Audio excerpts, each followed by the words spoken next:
Selamat pagi, salam sejahtera untuk kita semua. Perkenalkan, nama saya Widya Rizky Nugraha, NIM D1012151070. Pada kesempatan kali ini saya ingin mempresentasikan sidang skripsi saya yang berjudul Analisis Kapasitas Penampang Parit Nanas Pontianak Utara.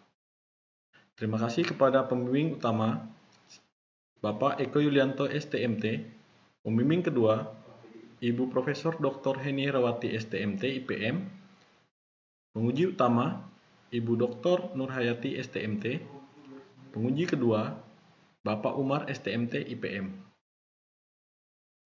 Adapun isi presentasi sebagai berikut: bab 1 pendahuluan, bab 2 peninjauan pustaka, bab 3 metode penelitian, bab 4 hasil penelitian, bab 5 kesimpulan dan saran. Latar belakang. Sungai mempunyai peran yang penting dalam siklus air. Dengan adanya hujan yang jatuh di daratan, air akan kembali ke laut melalui sungai. Besarnya jumlah air atau debit air pada sungai dipengaruhi oleh curah hujan, kemiringan, dan luas daerah aliran sungai atau das. Sistem drainase yang berada di Kota Pontianak terdiri dari 42 buah sungai parit. Riset Lembaga Pengkajian dan Studi Arus Informasi. Parit di Kota Pontianak dikategorikan menjadi 3 bagian, yaitu parit primer 187.474 meter, sekunder 102.045 meter, dan tersier 97.700 meter. Berdasarkan SK Wali Kota Pontianak nomor 34 tahun 2004. Parit nanas yang terletak di Kecamatan Pontianak Utara, Kota Pontianak, dengan panjang saluran kurang lebih 4,6 km. Pada awalnya, dimensi penampang bagian hulu lebih lebar dibandingkan bagian hilirnya. Masih terdapat bangunan pada bantaran sungai, saluran ditumbuhi gulma serta dipengaruhi pasang surut. Berdasarkan informasi yang didapat dari media, diketahui telah terjadi banjir di Kecamatan Pontianak Utara pada tanggal 15 Januari 2018. Banjir melanda dan ketinggian kurang lebih 1 meter. Tribun Pontianak 2018. Oleh karena itu, perlu dilakukan penelitian untuk mengetahui besarnya kapasitas pada saluran parit nanas, agar dapat menjadi dasar pertimbangan masyarakat di sekitar lingkungan parit nanas dan menjadi acuan bagi instansi terkait dalam mengatasi bencana banjir yang terjadi. Rumusan masalah. Berdasarkan dari latar belakang penelitian, pokok permasalahan yang diangkat adalah sebagai berikut. Pertama, berapa besar curah hujan rencana tahunan pada saluran parit nanas? 2. Berapa besar nilai debit banjir rencana saluran parit nanas periode ulang 2, 5, dan 10 tahun? 3. Berapa besar pengaruh pasang surut dan curah hujan terhadap saluran parit nanas? 4. Bagaimana kapasitas tampung saluran parit nanas? Tujuan penelitian: menghitung dan menganalisis curah hujan rencana saluran parit nanas, menghitung dan menganalisis debit banjir rencana saluran parit nanas periode ulang 2, 5, dan 10 tahun. Merumus pengaruh pasang surut terhadap saluran parit nanas, menganalisis kapasitas penampang parit nanas akibat adanya curah hujan dan pasang surut. Batasan masalah. Dengan adanya permasalahan di atas, maka ruang lingkup permasalahan dalam tugas akhir ini sebagai berikut. Data curah hujan yang digunakan adalah data curah hujan harian maksimum periode 20 tahun, dari tahun 2001 sampai dengan 2020. Analisis debit banjir maksimum untuk periode ulang 2, 5, 10 tahun. Analisis dihitung dengan bantuan program komputer, yaitu dan program HECRAS, untuk analisis hidrolika. Desain dan analisis hanya meninjau permasalahan sistem pengendalian banjir, tidak mempertimbangkan aspek sosial dan perilaku sosial maupun ekonomi. Penampang melintang saluran yang ditinjau sepanjang saluran dengan jarak 200 meter. Penelitian menggunakan unsteady flow pada program HECRAS. Tidak menganalisa erosi dan sedimentasi saluran. Tinjauan pustaka. Daerah aliran sungai atau das. Daerah aliran sungai atau das adalah suatu wilayah daratan yang secara topografik dibatasi oleh punggung-punggung gunung yang menampung dan menyimpan air hujan untuk kemudian menyalurkannya ke laut melalui sungai utama. Wilayah daratan tersebut dinamakan daerah tangkapan air atau DTA atau catchment area, yang merupakan suatu ekosistem dengan unsur utamanya terdiri dari sumber daya alam, seperti tanah, air, dan vegetasi. Dan sumber daya manusia sebagai pemanfaat sumber daya alam. Pengelolaan daerah aliran sungai atau DAS merupakan kegiatan memperbaiki, memelihara, dan melindungi keadaan DAS agar dapat menghasilkan barang dan jasa khususnya baik kuantitas, kualitas, maupun kontinuitas. Hidrologi merupakan ilmu yang berkaitan dengan air di bumi, baik mengenai terjadinya peredaran dan penyebarannya, sifat-sifatnya, dan hubungan dengan lingkungannya, terutama dengan makhluk hidup. Triatmojo 2008.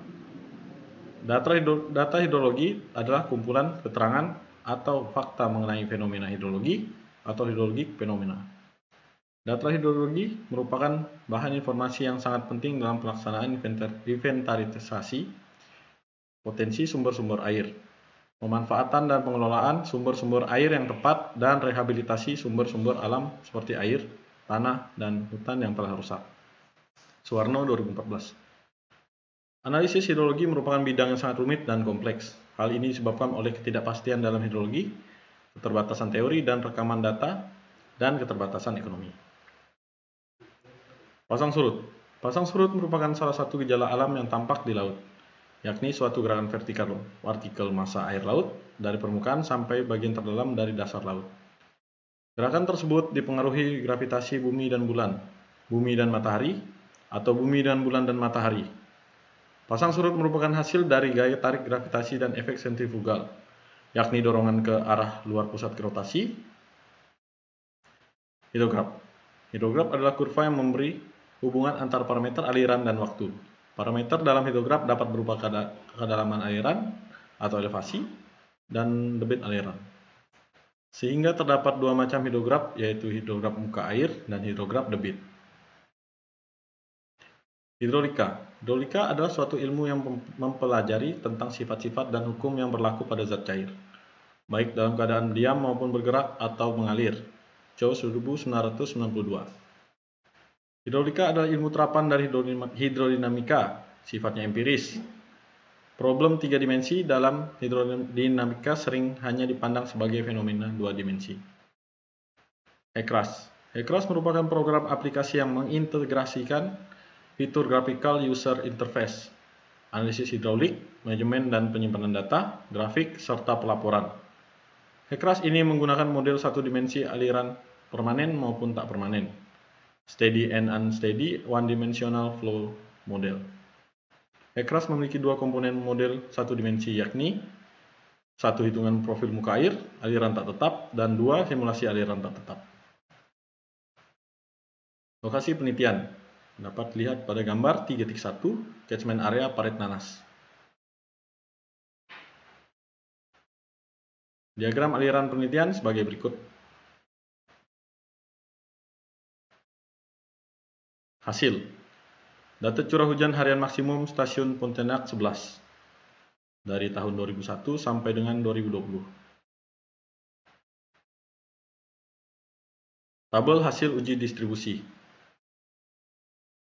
Uji C kuadrat atau uji kecocokan. Tabel rekapitulasi nilai X kuadrat dan XH kuadrat. Pada penulisan skripsi ini, penulis menggunakan metode distribusi Gumbel untuk menghitung curah hujan rencana. Tabel intensitas hujan. Tabel intensitas hujan periode 2 tahun. Tabel intensitas hujan periode 5 tahun. Tabel intensitas hujan periode 10 tahun. Kurva intensitas durasi frekuensi atau IDF mononobe. Berikut gambar 4.1 peta lokasi studi. Rekapitulasi hasil debit banjir Parit Nanas yang paling maksimum. Rekap debit maksimum pada stasiun 0 menggunakan perhitungan HSS Schneider. Hasil perhitungan metode hidrograf satuan sintetis atau HSS Schneider pada STA 0 dibuat dalam bentuk kurva. Hasil perhitungan HSS Schneider dalam bentuk kurva dapat dilihat pada kurva hidrograf HSS Schneider STA 0 periode ulang 2, 5, 10 tahun. Layout parit nanas. Tampilan layout parit nanas pada aplikasi HECRAS sebagai berikut ini. Data pasang surut parit nanas.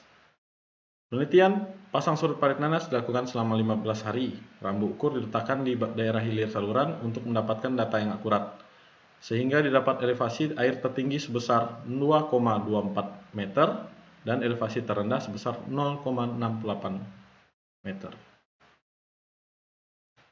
Adapun tahapan pemodelan HECRAS atau Hydrologic Engineering Center River Analysis System.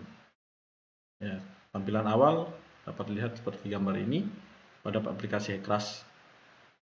Kemudian kita pilih file, pilih new project, kemudian masukkan kembali nama project. Pilih option, unit system kita pilih menjadi sistem internasional untuk membuat data dalam satuan SI. Seterusnya, pilih edit atau enter geometric data, gambar sketch saluran yang akan ditinjau.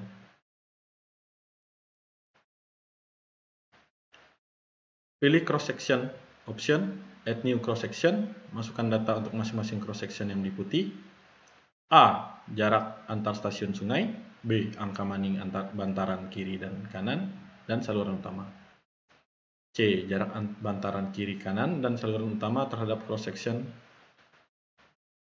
selanjutnya, D. Koefisien kontraksi dan ekspansi menggunakan input data yang sudah diberikan 0,1 dan 0,3.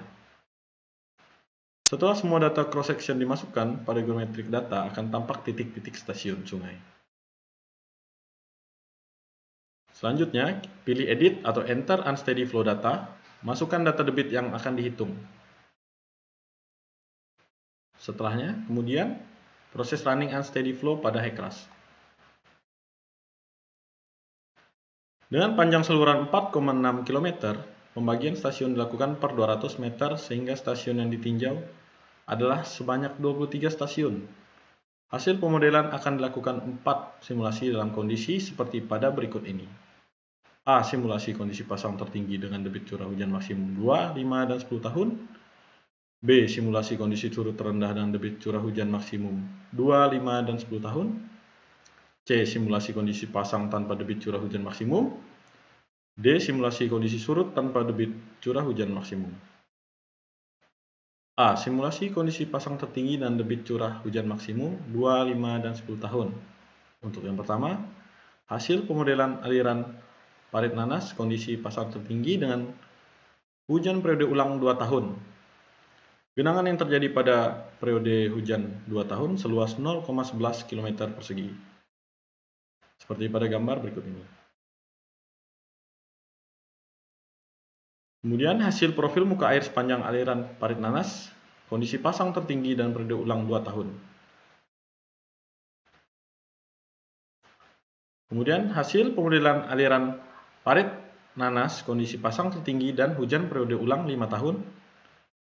Dengan genangan yang terjadi pada periode hujan 5 tahun seluas 0,11 km persegi. Hasil profil muka air sepanjang parit nanas, kondisi pasang tertinggi dan periode ulang 5 tahun.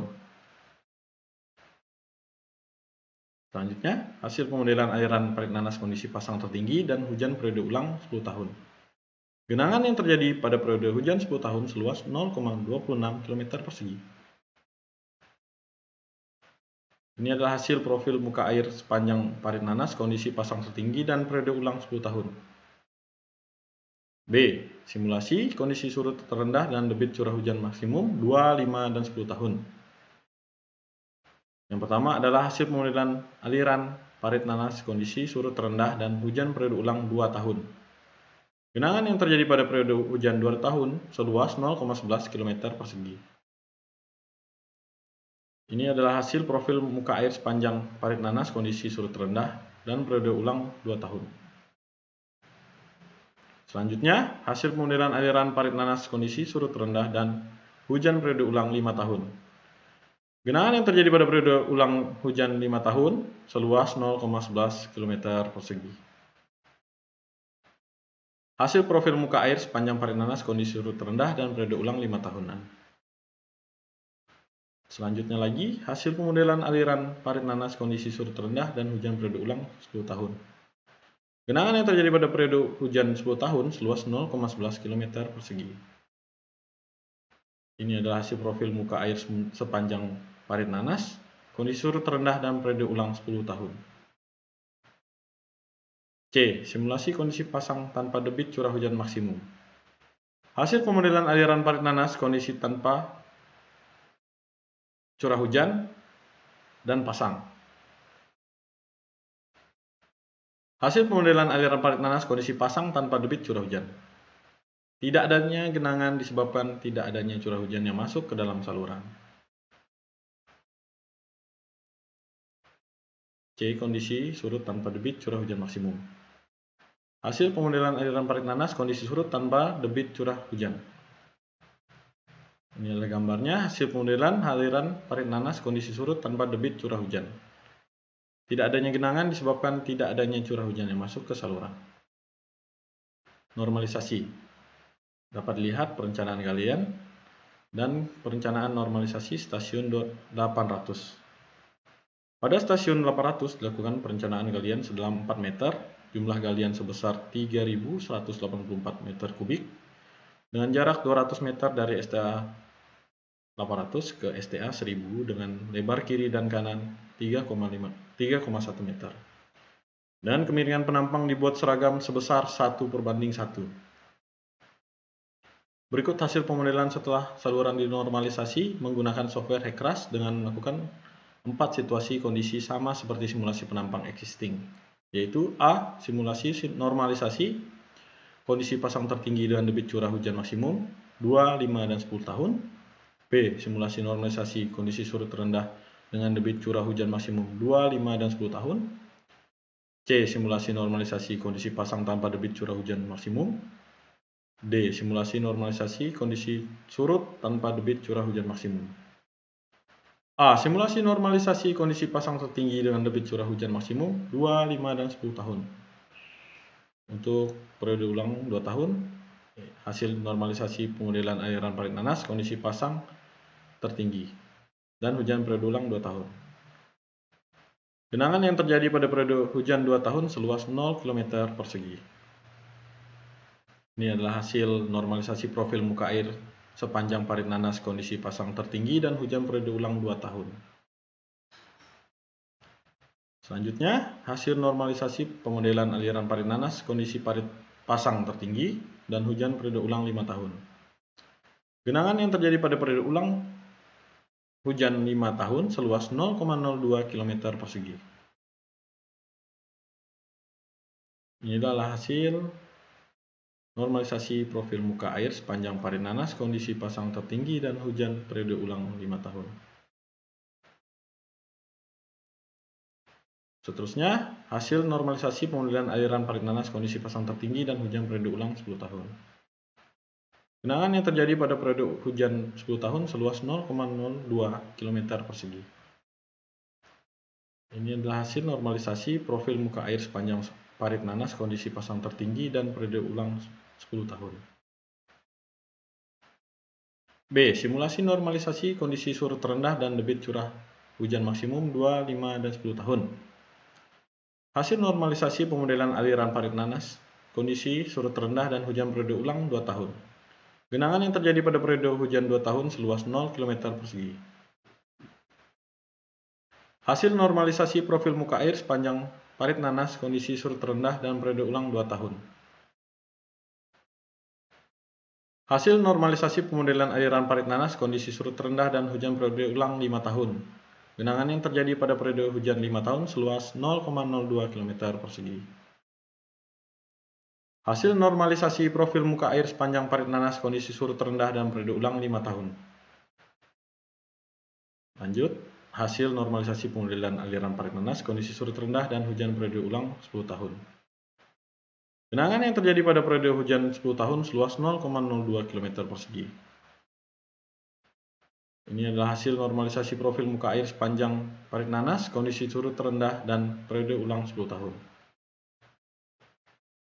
C. Simulasi normalisasi kondisi pasang tanpa debit curah hujan maksimum. Dapat dilihat hasil pemodelan normalisasi aliran parit nanas kondisi pasang tanpa debit curah hujan. Hasil pemodelan aliran parit nanas kondisi pasang tanpa debit curah hujan. Tidak adanya genangan disebabkan tidak adanya curah hujan yang masuk ke saluran. Lanjut, simulasi normalisasi kondisi surut tanpa debit curah hujan maksimum. Hasil pemodelan normalisasi aliran parit nanas kondisi surut tanpa debit curah hujan. Sebagai berikut ini gambarnya. Hasil pemodelan normalisasi aliran parit nanas kondisi surut tanpa debit curah hujan. Tidak adanya genangan disebabkan tidak adanya curah hujan yang masuk ke saluran. Kesimpulan, berdasarkan hasil analisa yang telah dilakukan pada skripsi ini, dapat diambil kesimpulan sebagai berikut. 1. Hujan rencana dengan periode ulang 2 tahun sebesar 119,147 mm per jam. Periode ulang 5 tahun sebesar 147,307 mm per jam. Dan periode ulang 10 tahun sebesar 165,950 mm per jam. 2. Dengan perhitungan metode HSS Schneider sesuai periode ulang, debit banjir rencana pada periode ulang 2 tahun berkisar antara 0,4432 sampai dengan 0,972 meter kubik per detik. Periode ulang 5 tahun berkisar antara 0,534 sampai dengan 1,202 meter kubik per detik. Dan periode ulang 10 tahun berkisar antara 0,602 sampai dengan 1,354 meter kubik per detik. 3. Berdasarkan analisa menggunakan aplikasi HECRAS dengan data pengukuran lapangan, pasang surut dalam 15 hari dan analisa curah hujan. Pada kondisi pasang tertinggi dengan debit curah hujan maksimum 2, 5, dan 10 tahun, elevasi muka air sudah melebihi kapasitas penampang parit nanas, yaitu pada STA 2600 sampai dengan 3200 dengan tinggi genangan yang berbeda-beda. Pada kondisi surut rendah dan debit curah hujan maksimum 2, 5, dan 10 tahun, elevasi muka air sudah melebihi kapasitas penampang parit nanas, yaitu pada STA 2600 hingga STA 3200 dengan tinggi genangan yang berbeda-beda juga. Pada kondisi pasang tertinggi tanpa curah hujan, elevasi muka air masih berada di bawah penampang saluran yang berarti kapasitas air masih dapat ditampung oleh penampang existing parit nanas. Namun pada bagian hilir, muka airnya mempunyai ketinggian tertinggi daripada di penampang bagian lainnya. Pada kondisi surut rendah tanpa curah hujan, elevasi muka air masih berada di bawah penampang saluran yang berarti kapasitas air masih dapat ditampung oleh penampang existing parit nanas. Secara keseluruhan, kinerja parit nanas masih dapat berfungsi dengan baik. Hal ini dapat dilihat pada kondisi hujan dan tanpa hujan yang terjadi.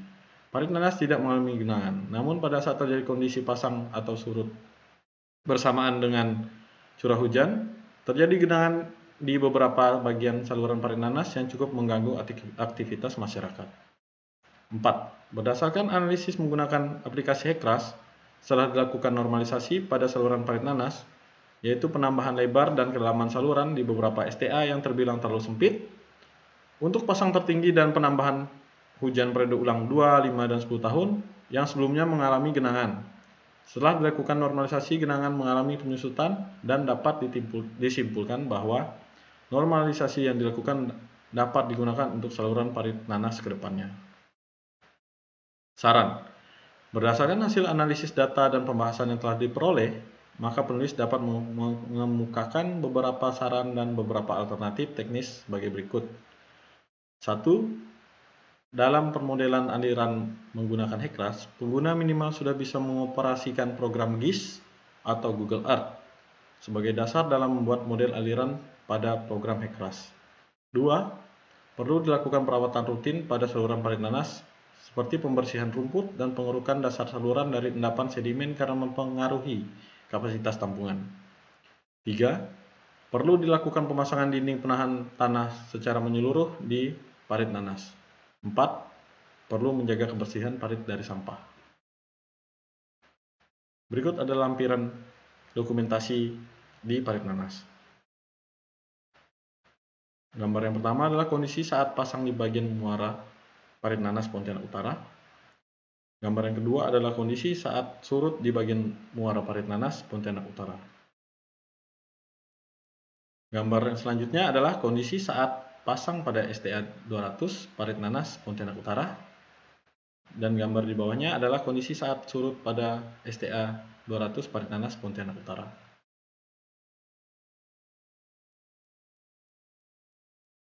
Gambar selanjutnya, kondisi saat pasang di tengah saluran Parit Nanas, Pontianak Utara. Kemudian kondisi saat surut di tengah saluran Parit Nanas, Pontianak Utara. Nah, gambar ini kondisi genangan di muara Parit Nanas pada saat pasang. Selanjutnya kondisi genangan di dekat jembatan Jalan 8 Parit Nanas. Daftar pustaka sebagai berikut. Asdakcai 2007, Hidrologi dan Pengelolaan Daerah Aliran Sungai, Gadjah Mada University Press, Yogyakarta. Balai Wilayah Sungai Kalimantan 1, 2020. Data curah hujan harian maksimum Pontianak. https pontianak.tribunnews.com 2018 01/15. Jiwa terdampak banjir di Pontianak Utara. Kamiana Imade 2011, Teknik Perhitungan Debit Rencana Bangunan Air, Penerbit Geraha Ilmu, Yogyakarta.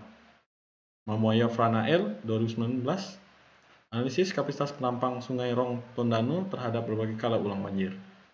Jurnal Sipil Statik Volume 7, halaman 179. Nazarudin M. Kajian Pengaruh Pasang Surut Sungai Jawi terhadap aliran drainase di Parit Ampera. Jelas, Jurnal PWK, Laut, Sipil, Tambang. Nuri Zakius, 2019, Analisa Koefisien Kesesarangan Maning Sungai di Parit Nanas, Pontianak Utara. Tugas akhir, Jurusan Teknik Sipil, Universitas Tanjung Pura, Pontianak. Okta Wijaya Domi 2018, Kajian Kapasitas Daya Tampung Maksimum Penampang Saluran Terbuka Parit Tokaya. Tugas akhir, Jurusan Teknik Sipil, Universitas Tanjung Pura, Pontianak. Rusdianto Rama 2003, Studi Karakteristik Banjir dan Kapasitas Saluran Drainase Kecamatan Pontianak Kota dan Kecamatan Pontianak Barat. Tugas akhir, Jurusan Teknik Sipil, Universitas Tanjung Pura, Pontianak. Suwarno 1991, Hidrologi Pengukuran dan Pengolahan Data Aliran Sungai, Hidrometri, Nova Bandung. Suransah 2021, Kajian Metode Empiris untuk Menghitung Debit Banjir Sungai Menyuke, Kabupaten Landak. Suripin 2004, Sistem Drainase Perkotaan yang Berkelanjutan, Andi Offset, Yogyakarta. Suripin 2003, Sistem Drainase Perkotaan yang Berkelanjutan, Andi Offset, Yogyakarta. Triatmojo Bambang 2008, Hidrologi Terapan, Beta Offset, Yogyakarta. Wesley 2008, Drainase Perkotaan, Geraha Ilmu, Yogyakarta. Sekian dan terima kasih. Tuhan memberkati.